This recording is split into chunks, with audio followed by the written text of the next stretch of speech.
Bapak Ibu tamu sedahan kakung putri ingkang bagya mulya. Minangka pratandha pagelaran ringgit wacucal sedalu natas kapurwakan kepareng ngaturaken wayang piliji awujud kayon saking panjenenganipun Bapak Suhadi katur Ki Anom Dwijo Kangkon. Sumangga.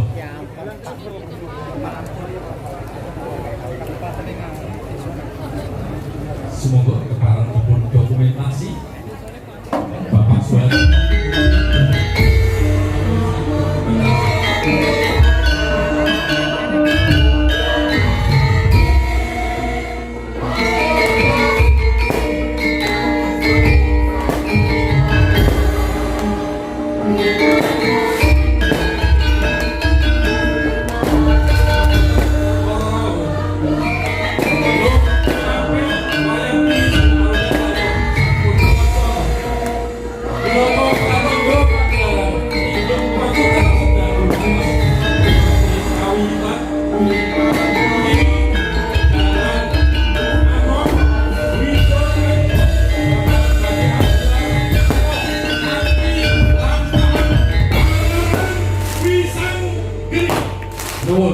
Assalamualaikum warahmatullahi wabarakatuh.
Sekaring bawana langgeng mugi rahayu sagung dumadi.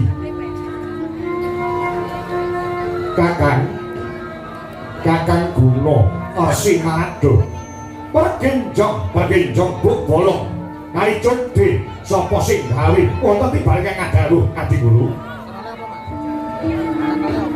marmane Kakang Narado ulun adoh ulun awi cerak saya ulun raketake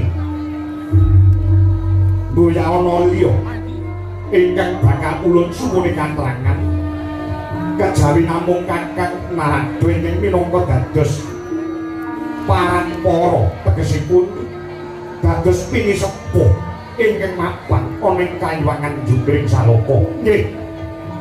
Sakelengkung mantar timbalan Panduan Adi Guru dumateng ingkang angka ing sithik panudal-udal kendhe kumrung sininggalih kesupan nataning kalbu daya-daya kepengin uninga boya wonten ing gantos ingkang pundi. Sakelengkung mantar dawuh Jeng Adi Guru dumateng kula kami tuaning para dewa Sang Hyang Kanika Putra Kakang wonten dawuh mesthanipun nadyan kula boten matur paduka saged ngraosaken bilih kalenggan samangke udakara pitung candra tegese pitung sasi kayuwangan Suralaya ketaman goro-goro kagiri-giri mumbah ndute sing gregedaba luber kawah candra dimuka ngakak tutuke kumitir petite Sanghyang Nagaraja makarya bingung bilung-bilungan sagunging para dewa Dewi Apsara miwah Apsari menika kadaya saking menapa Di Guru dewa tuwek kaya dene Narada menika nganggo ngelmu titeh niteni lelakon utawi niteni lelampahan ingkang nate gumelar wonten ing jagat Badang menika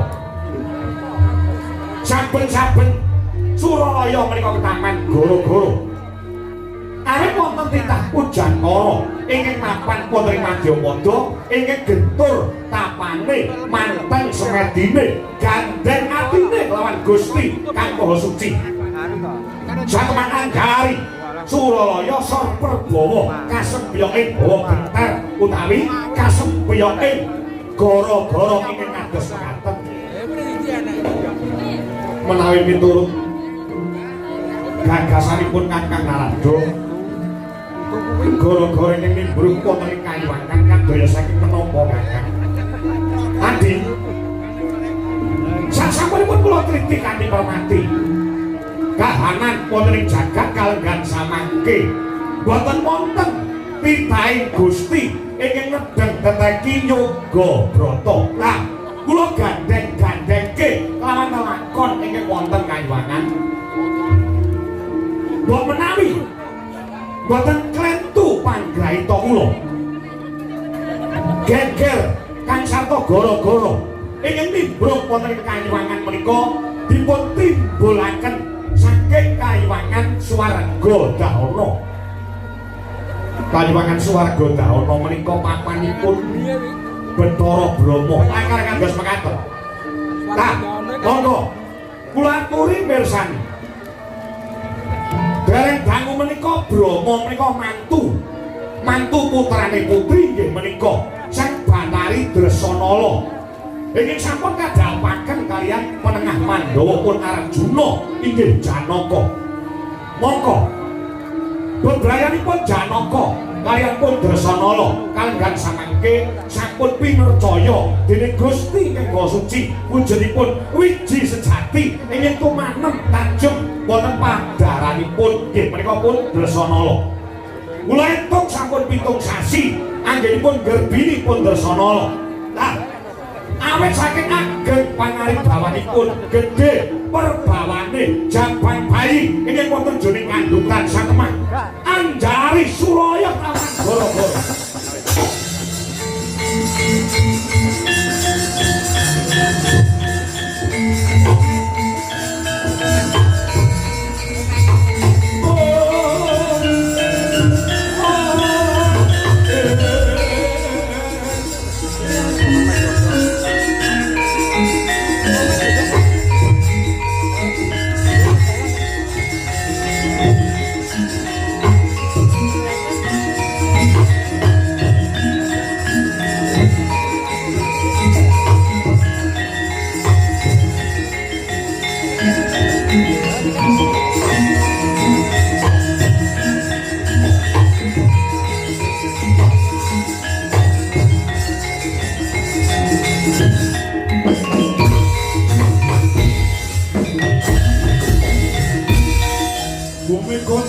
Ganjeng langit kelap-kelap katon legin sanging alus risang mawe gandrung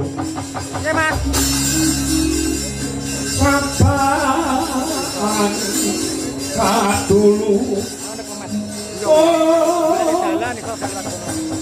Buker moyak mayek saking jas balik worong lumaresan gandrung Tuhari Sumitro Tanoyo Parandra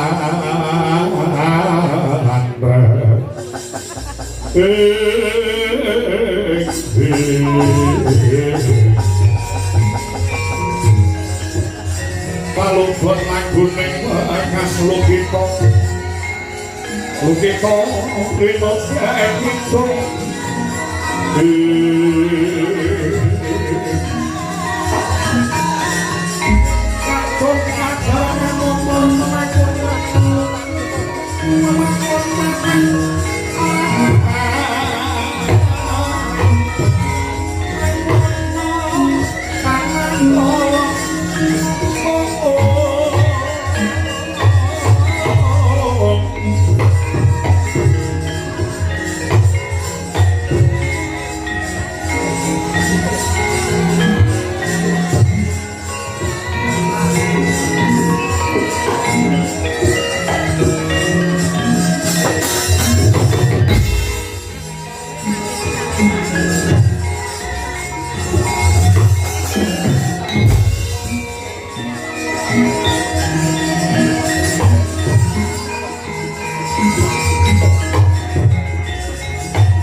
sodo monggo sepi sasongko sasongko kasongan surya raras ruming sari-sari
kasiring sami rono ombre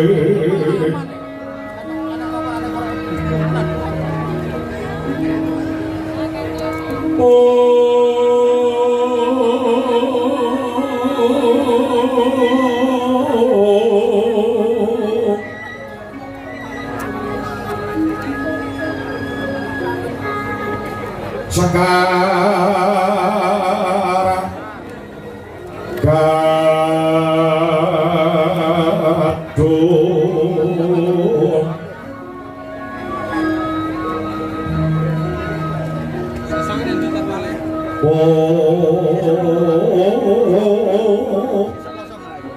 boleh ini kan cari diri nanti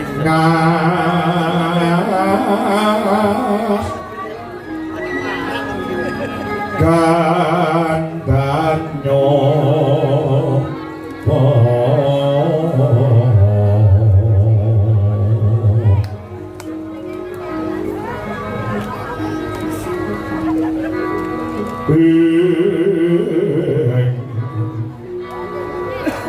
Are haras paranandeng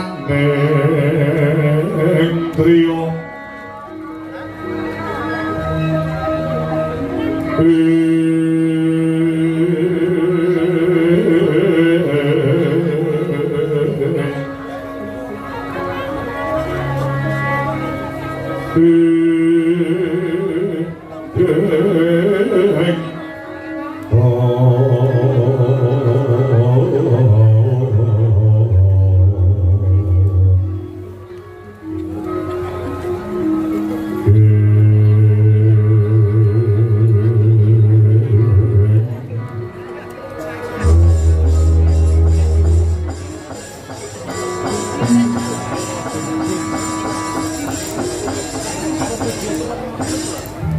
yo jagat yo dewa yo Bathara ulun mas madhake kang prapta ngadyantara ana ing Sitinggil Kayuwangan Suralaya garwa ulun ya bojoku ing Kayuwangan Dandang Manguri Durga Permoni padha becik sak prapta kita ana ing Kayuwangan Suralaya Durga Tobat nuwun inggih pukulun kadaya leres saya nggih kula abiyantara wonten ngasemat gojokan dipukulun bidhah saking Kayuwangan Dandang Manguri dumugi wonten mriki boten nyandung sakara-kara tegese boten nyandung sambekala pinaringan berkah slamet rahayu wilujeng abiyantara wonten ngasemat duka ngono Durga nggih akan dos mengaten kemarin kula ngaturaken sembah bekti mugi konco sanapa wonten paduka jangan dipukulun Bathara Guru iya iya wis tak ngomong bener becik karya Brombong Birawa jroning ngomong ora liwat pangestulun bae taman ana dalam pangestulun bae taman ana napa inggih ngesaken dawuh kula tampik tangan kalih kapetekaken wonten ing Jojo rumeting Madaya liwat ora daging Kayuwangan mangkono durung nggih ngesaken dawuh karo sapa kula wonten pundi kemawon tinggal wonten dewan kula boten milih wonten rencangipun ijen tanpa ruang nyuwun pangapunten. Anggen kula dumugi niki wau lagi randhat, lagi telat. Sebabe gelo sing manah kula. Gelo perkara apa? Indonesia kalah karo Jepang 6-0.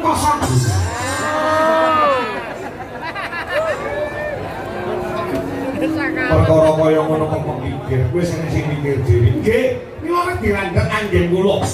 Ngabiyakara wonten ngasemadya jangan dipukulun ana apa durga. Ngaten kulun. Brahmara manus yung amban kadidhananing kaswase ameng margo memalakung Oresan konko masak mojo wong lalu manguati Soraya mangrangsang waya Soraya mangrangsang waya Bumyo samo rawaya hampo Sopan kula wonten ngasoman bakat iku kula Eke kongkos bisa kepingin tilik makan paduka Eke mongko kalipun ngaturaken alam mereka tembung lawas ana iki tegese kangen apa dikaya ngapa dapure benari durga kula nika nggih garwa sak panjenengan makase kula bojo panjenengan nek 2 taun panjenengan gak boten nate tindak wonten ing dadang manure napa dikira wong wedok kaya kula niku boten nate kangen karo bojo wong nyatane kula nika garwa panjenengan ya ampun 2 taun ora tau dikeloni nganti wis butet iya durga yo Amin saka angkaing pakaryan nggih kula mboten badhe brontak napa-napa wong jenenganipun paduka minangka dados pimpinane Kanjeng Ratu Suralaya. Kak, iki mau 3 bulan. Iki mau 3. Tembungan anak kula bawa raga. Kliwire kepiye Durga? Paduka kaliyan kula menika pinercaya. Garbeni Atmaja tegese duweni anak. Anak lanang nggih menika Dewa Srani Ratu Tunggul Malaya ya. Ulun ngakoni kalampun kok. Dewa Srani kuwi Atmaja ulun pantutan kelawan jeneng kita. Betari Pramana nggih. Banjur gandeng jenenge lawan ulun ngaten ulun. Dewa Srani menika wiwit cilik menika sing ngopeni kula. Ngantos ngancik dewasa lan mekasanipun dadi ratu. Wonten ing Tunggul Malaya sing golek-goleki kula. Nek boten wonten durga, mangke kelakone. Si Dewa Srani lenggah keprabon wonten ing negari Tunggul Malaya. Ya, terus nah, rene sampun sampeyan kawis anggenipun dados ratu wonten Tunggul Malaya. Sipating Nalendra, sipating ratu menika jangkep. Anggenipun ngasihi pemerintahan menika menawi sampun kagungan garwa utawi sampun kagungan sisiran mungkin minangka dados ketimbangane gesek wonten Majapada. Dewa Srani pengin rabi, lakare kados mekaten. Yen pancen wis mengko mahyani mangsa kala, Dewa Srani pengin pala-prama mergati kuwi kandha. Bocah saka ngendi jenenge sapa anake sapa? Yen perlu munggahe pengin rabi lawan Midodari Kaliwangan. Mangko panjenenganipun kang minangka dadi pimpinane Suralaya bakal paring dawuh marang salah sawijining widodari kang dadi gayuwane si Dewa Srani mergane kuwi kandha. Bapak niku badhe kula aturaken. Dewa Srani menika gandrung lawan widodari ing mapan Kaliwangan Suralaya mriki. Mergane kuwi kandha. Widodari jenenge sapa mengko panjenengan ulun ingin bakal paring dawuh supaya widodari mau medhun ana ing Nagara Tunggul Malaya tumulika garwa dening si Dewa Srani. Widodari ini badhe diputersakaken kalian ingkang putrapun Dewa Srani. Boten sanes widodari saking Kaliwangan swarga daono atmajanipun Bathara Brahma pun Bathari Dresanala. Oke,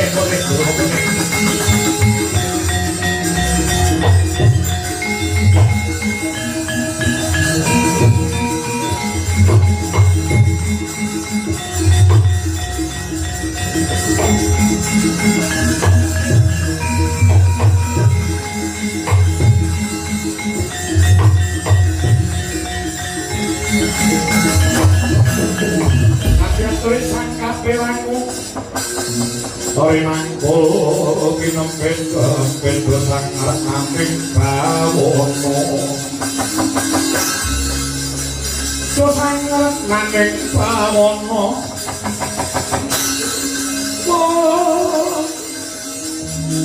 Yo situkan walang ngati Yo situkan ngendesing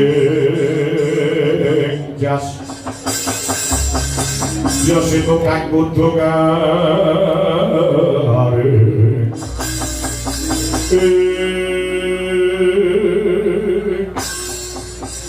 Durga Apa jamu? Apa jeneng kita kurang-kurang pamangko adol pangkumu Ampun! Wong sampe ngertos bilih pun Dresanala sampun ngagarwa dene tengah Pandhawa si Janaka. Aku badhe ngendika kandhas penganten. Nek pancen wis krungu ya gini kowe ora ngandani marang putramu si Dewa Srani. Kula menika sampun paring dawuh dumateng Dewa Srani, aja Dewa Srani. Dresanala wis duwe bojo. Ya kowe menengah Pandhawa si Janaka. Nek kowe njaluk rabi karo Dresanala, kuwi tegese ngrusak pagelayu, nyurus-nyurus ijo. Ngobak-ngobakan termane wong bebrayan. Ngrebut bojone wong liya, kuwi ora becik, ngrebut bojone wong liya kuwi elek.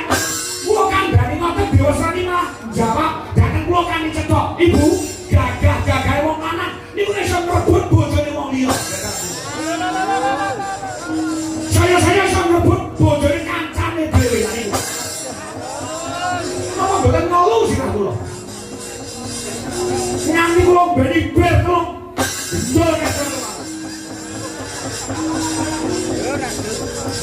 Ganti Dewa Srani wis mengandani sampun. Nyuwun pangapura permoni. Yen to si Dewa Srani pengin jawab kelawan. Dresanala ulun ora bakal bisa minangkani. Ulun. Paduka ing sekawit paring dawuhane cetha. Bila sedaya widodari menika sandhap wonten panguwasa Paduka. Angele sepiro Paduka kantun megataken katresnanipun. Megataken bebrayanipun Janaka kawon Dresanala. Dresanala, kowe tak rabeni karo anakku. Ngono angele sepiro? Kuwi tegese ngrusak tatanan kang saton ngrusak angger-angger. Ing makan ana ing Kayuwangan Suralaya. Suralaya apa boten? Ora bakal tak tindane. Nek boten purun kula nyuwun pamit. Dewa Srani sampun sumpah tinimbang gagal rabi kalawan Dresanala. Nek becik Dewa Srani bakal mati gantung wonten ing alun-alun Tunggul Malaya.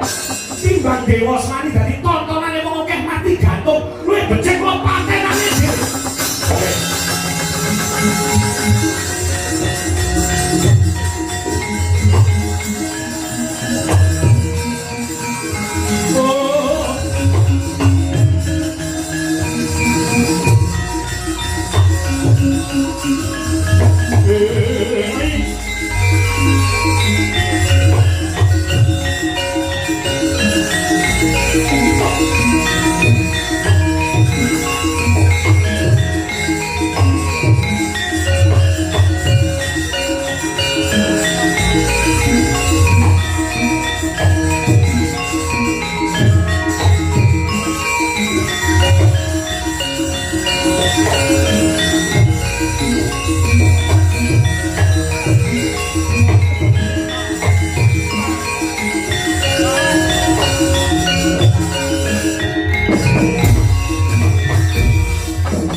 Dewa Subhata marangkan sureng prang libane arung-arung ngeganu ing ngawiyat Maradha ngepalani Jawata Sutamula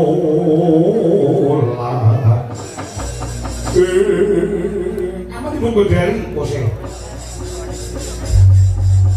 dina samangku ewuh kaya ing pambudi Paduka menika pimpinan wonten ing Suralaya angele sepira Dresanala kowe pegatan arabane karo anakku kan pancen beneran boten sago pancen boten purun tegese tega lawan patine ke putramu Dewa Srani lo tak mantuk mawon boleh ning ndi Jogorogo anu wonten ing Tunggul Malaya lo patenane Dewa Srani iya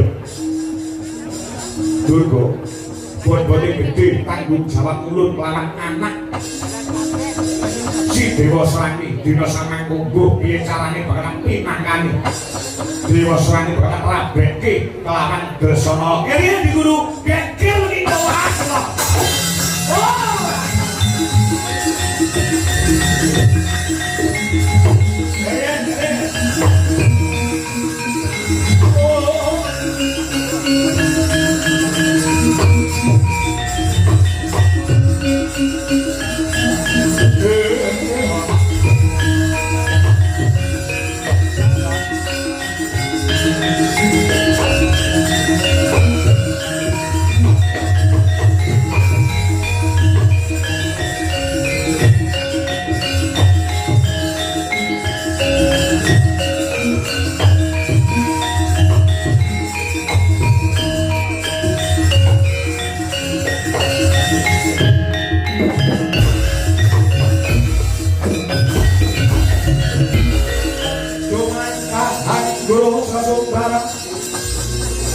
Lindungan para bumi kuncing Kumalu doguntor agato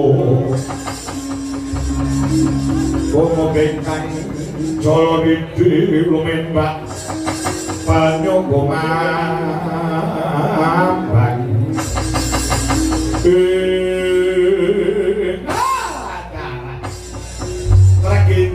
Reginjang pak pong waru doyong pinegorwong ada soto jenenge rombong rambut dawa jenenge gondrong kuntuntek jenenge ompong bojo moblok tinggal jangkong dikeloni wong lagi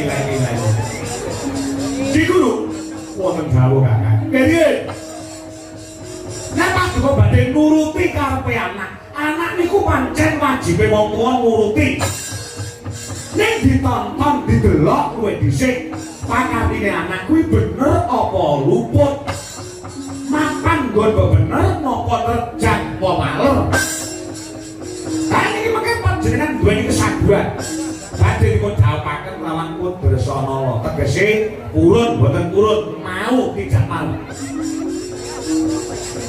anggenipun rabi Janaka kelawan Dresana monggo Dresana pun menteng pitung sasi panjenengan pegataken mung nuruti kekarepane anak lho iki sing diarani nasak nusuk kang sarta ngrusak pewaler krajang angger-angger kersane Kakang Aldo apa dipenuruti iki mengke iso glandang caran saka pucuk kriwikan dadi grojokan gojekan dadi tangisan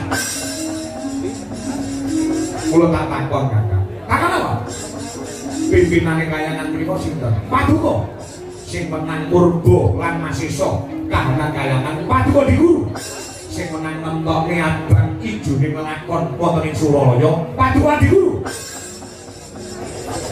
tegese dewa liyane kudu manut kalian sinten manut lawan Paduka di guru yen mengaten Kakang Narada manut kalian kula boten saged sebabe sampeyan kelaru nek sampeyan bener kula manut nek sampeyan kelaru kula duwe hak benerke bener tumrap Kakang Narada dereng karuan bener tumrap Bathara Guru lepat tumrap Kakang Kanika Putra dereng karuan lepat tumrap Kanika Putra tumraping Manikmaya pira saking menika Paduka kula aturi manut kalian kula manut pripun manut kalian kula Paduka mendel mawon boten saged wong kula duwe lambe ngomong ora iso ngomong iku pripun pimpinane kalian menika kula nek panjenengan boten setuju kalian Bathara Guru mangleren kemawon leh dadi dewa lho mecat sampeyan arep mecat sampeyan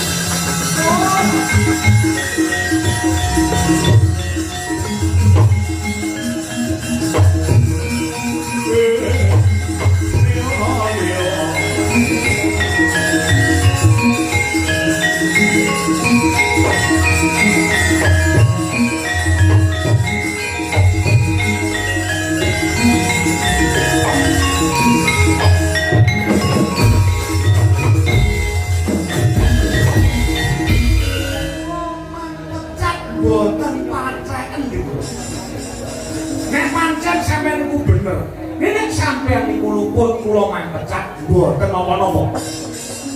Rumangsane kula larane dadi dewa napa mboten iso mangan? Iso. Kula malah rencana badhe medhun wonten ing Ngancapata. Golek gawean saenten iki. Rumangsane kok dikira panganan ngono wonten kayangan kok. Ngancapata niku kathah. Dadi tukang gombong kok gojek kula nggih saged.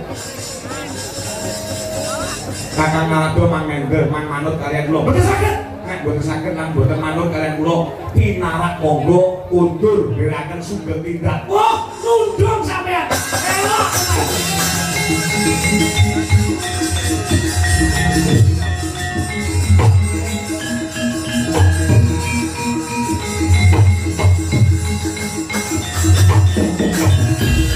Anak dewa niku wong Jawa. Dipun suwarani kados mekaten kula krasa. Pinarak monggo kundur ndherekaken sugeng tindak. Iku cara kasare kowe ndang minggato saka kene. Nggih. Kula tampa kanthi jembaring dada. Kula tak nonton saka kadoan. Sura dira jayane Kakang Sobras sok kaping 8 Darmastuti. Sapa disa? Ngono ta. Aku kudu tak tahu. Nggih, arep tahu.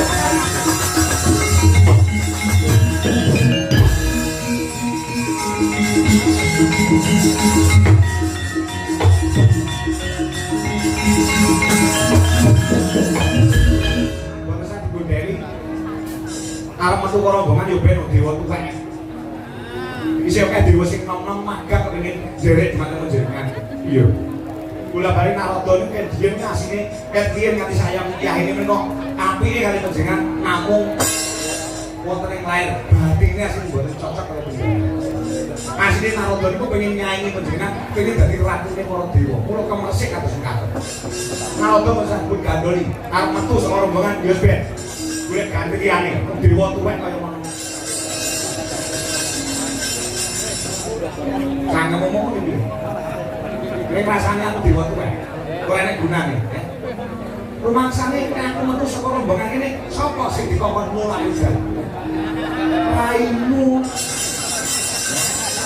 Mau-maune Suralaya ki ayem tenan. Gandeng ketekan kowe Durga, ya. Kahanane dadi panas kaya ngene. Bola-bali widodari begenggek iki.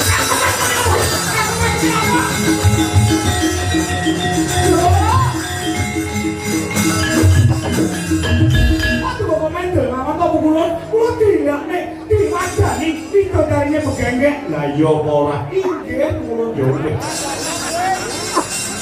Lah iya yo wis ora sampe dak berukah. Indra wonten dawuh Timbalana. Timbalana. Ratara Brahma. Simran Samirana supaya madhep pengawasan.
ingsun Gusti wasa tasih kaswase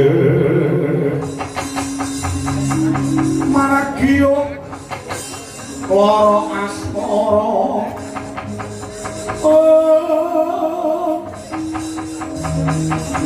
arang-arangmu uga mangarang ya paringo kusada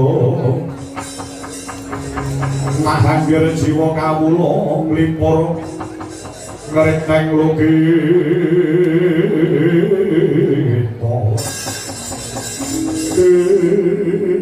kalwon wonten pangandikan ingkang dawuh dhuwur saklang wong wanter timbalan paduka dilangati kulun Bathara Guru dumateng ing putra kula pun Bathara Brahma kepareng kula ngangklungaken jangga ngangken karma nyabda kula nang sabda pangandikan paduka dilangati kulun Brahma wonten timbangan kadhawuh para gage kowe takon kulun mangsula pankuwasa kayimangan kuwi sapa paduka dilangati kulun Bathara maning waya kenging menang nemtoke ambak ijone lakon ana kayiwangan paduka kula yen aku kandha abang dewa sanesipun kedah abrit yen aku kandha ijo dewa liyane kedah ijo upamane ana perintah saka panjenengan ulun turut jeneng kita Brahma pertatu badhe kula nindakaken sakliyane aku pimpinan kayangan paduka kita Sudarma kula bapak kita nggih wajibe anak menyang bapak anak kedah bangun miturut dumateng dawuhipun tiyang sepat dina sampeyan upama ana perintah saka panjenengan ulun bakal kula tindakaken nadyanto nganti lara sampun mareksa saking pejah kula temah kanggo mestuti dawuh jenengan paduka nyuwun ulun bagus dina sampeyan ana perintah tunggal saka ulun tumrap jeneng kita Brahma kowe bali ning kayiwangan swarga tauna petu ana mantumu Janaka lawan anakmu wedok sing Dersanala dina iki cah loro kae pegatno mergo Dersanala bakal tak rambene lawan Dewa Serani aduh mati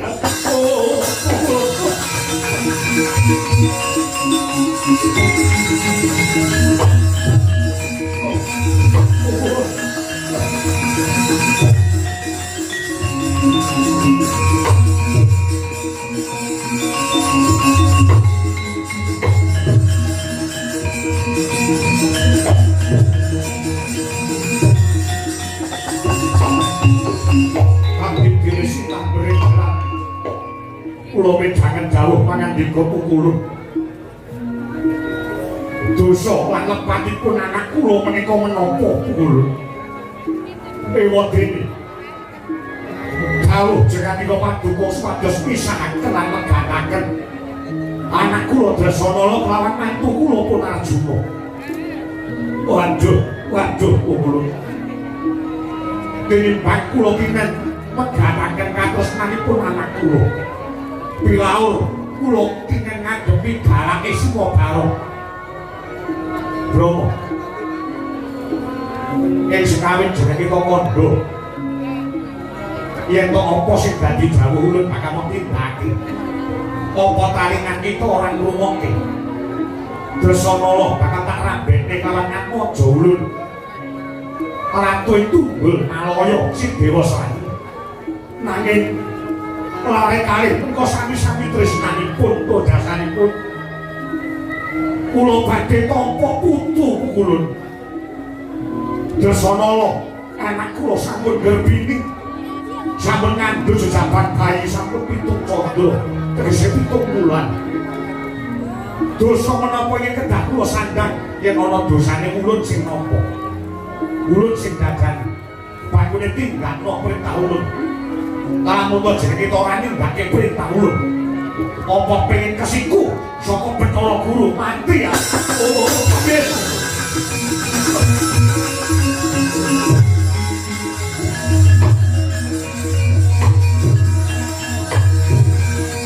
Kalau makan kopi dan lo tahu dulu namun jenenge kita kuai gabuga bakal nompo siku bendo saka pimpinane Suraya inggih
suci.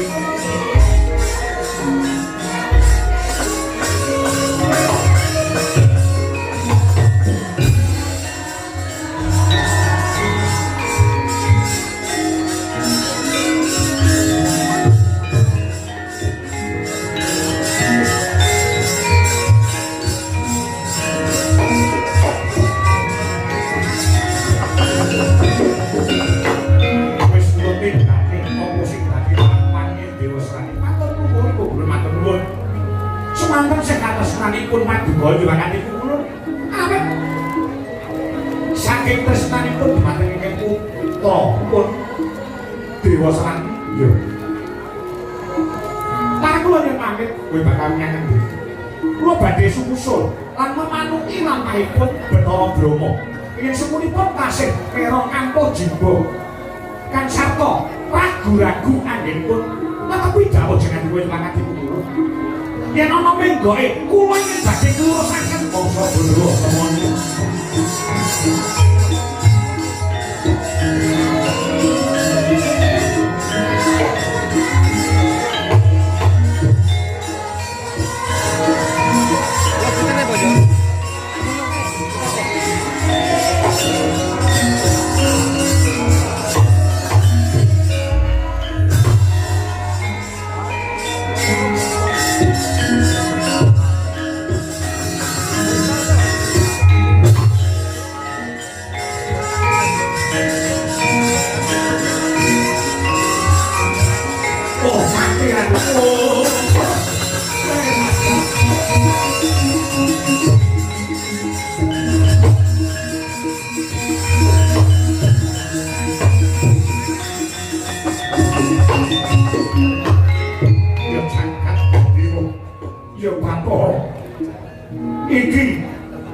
Iki sing diarani sudut gunting tatu loro. Maju ya tatu, mundur ya ajur. Napa dawuh saka pimpinan Suralaya sing abote kaya ngene. Dresanala, Janaka sing ora kelepetan dedosan. Kudu kesempya ing aradan. Marga dawuh pimpinan Suralaya. Nek ora tak tindake. Siku denda sing tak tampa. Ya. Apa dikaya apa lan kepiye? Sipate wong tuwa kaya aku iki ora bakal tega lan mentala yen to anak-anakku bakal kasangsaya uripe. Bakal tak reka daya. Reka daya piye? Oh, piye apa reka daya? Apa tindakan apa sing kudu piye?